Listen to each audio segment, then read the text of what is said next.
ఎందుకు నవ్వుతున్నావు పారు? అయిందా పని తీరిందా? నీ చేతుకు గాజులు ఎడేయించుకొచ్చుకున్నావు?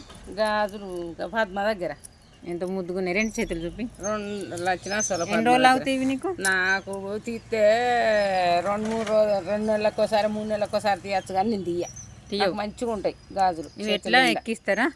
నువ్వు పెట్టుకుంటా. నాకు గట్ల రావా? అంతేనా? ఇగో ఇంట్లో మట్టలు నొత్తాయి. ఇవి మట్టలతోటే నాకు. మరి గిన్ని గాజులు వేసుకుంటే నీకు పని చేయడానికి ఇబ్బంది కాదా? నాకు ఇబ్బంది కాదు, నాకు గాజులు ఉంటేనే మంచిగా అనిపిస్తుంది. అంతేనా? 1-2 మంచిగా అనిపి. 1-2 మంచిగా అనిపించింది. మరి మేము ఇట్లా కొన్ని వేసుకున్నాం కదా. మీ సోకుల పిల్లలు వేసుకుంటారు అట్లా, మేము వేసుకోము అట్లా. మాకు సోకులే అంటావా? మీకు సోకులే. అంతేనా? మోటు పని మోటుగానే వేసుకుంటాం. కాదు, నువ్వు బట్టలు పెట్టడానికి పోతా అంటావు కదా, మరి ఆ గాజులు వేసుకుంటే బట్టలు వింటప్పుడు గాజులు వలగాయా? అస్సలు వలగాయి. ఇప్పుడు ఎన్ని రోజుల 2 నెలలు ఇది వేసుకోండి. అవునా? చెక్ చేసినాయా? అదే మంచిగా ఉన్నాయని అంటున్నా. సైడ్ గాజులు కూడా గింత కలర్ వెలిసిపోలేదు. ఇవి కూడా ఈ షైనింగ్ కూడా పోలే. ఎంత మంచిగా బట్టలు నలిచినా నాకు గాజులు గిట్లా చెక్ చేదరాయి. నీ పూజ గీజ అయిపోయింది? అన్నీ అయిపోయినాయి. Very good. ఎన్నిటికి లేచినావు? ఇంకా 5కి లేస్తా ఎప్పుడు కానీ. రోజు 5కి ఖచ్చితంగా 5. మేలుకి అవుతుందా? అలారం పెట్టుకుంటా? ఏది లేదు, నాకు ఎప్పుడో తెలియదు. 5 గంటలకు లేవాలనుకుంటా లేస్తా అంతే. నువ్వు చిన్నగా ఉన్నప్పటి నుంచా ఈ మధ్యలో? ఎప్పుడు అంతే. నేను ఇంకా చిన్నగా ఉన్నప్పుడు 4 పిల్లలు ఎదగక ముందు అయితే ఇంకా 4 గంటలకు లేచాను. ఇంకా పొయ్యి మీద అండు. అప్పుడు అవును, పొయ్యిల కట్టెలు పెట్టుడు, బూ అండు, కూర అండు. ఇప్పుడు సుఖాలు వచ్చినాయి. ఏంది మనుషులకు 4 పొయ్యిల సిలిండరా, 4 కింద 4 అండినా ఇంకా మళ్ళీ నొప్పులాయ్.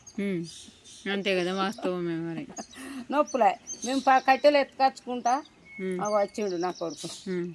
కట్టెలు ఎత్తుకొచ్చుకుంటా మంచిగా పొయ్యిల కట్టెలు పెట్టుకొచ్చుకొని మంచిగా 2 పొయ్యి లాంటివి పెట్టుకొని, ఓ పొయ్యి మీద నీళ్ళు, ఓ పొయ్యి మీద కూర అన్నట్టుగా వండుకొని తింటాం.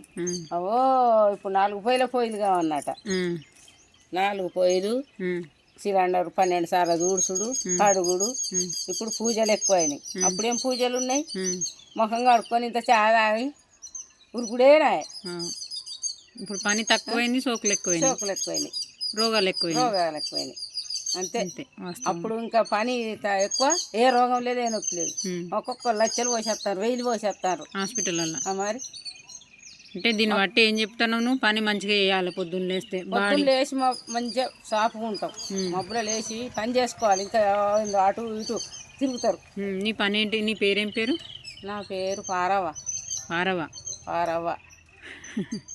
ఎవరు మీది? మాది గుండారం. మండలం ఏంటిది? బెజ్జంకి మండలం, డిస్టిక్ సిద్దిపేట. నువ్వు సూపర్ రా పారు. ఎందుకురా? బాయ్ చెప్పు మన వ్యూవర్స్కి. ఏం చెప్తావు? ఇప్పుడు అందరి పిల్లలకి అందరికి ఏం చెప్తావు?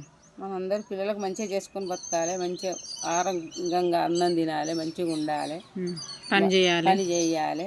పిల్లలు ఇప్పటి నుంచి పని నేర్చుకుంటేనే పని మంచిగా వస్తుంది. వంట నేర్చుకోవాలి, ఆరోగ్యంగా ఉండాలి, మంచిగా ఉండాలి. ఓకే, బాయ్ చెప్పు. బాయ్.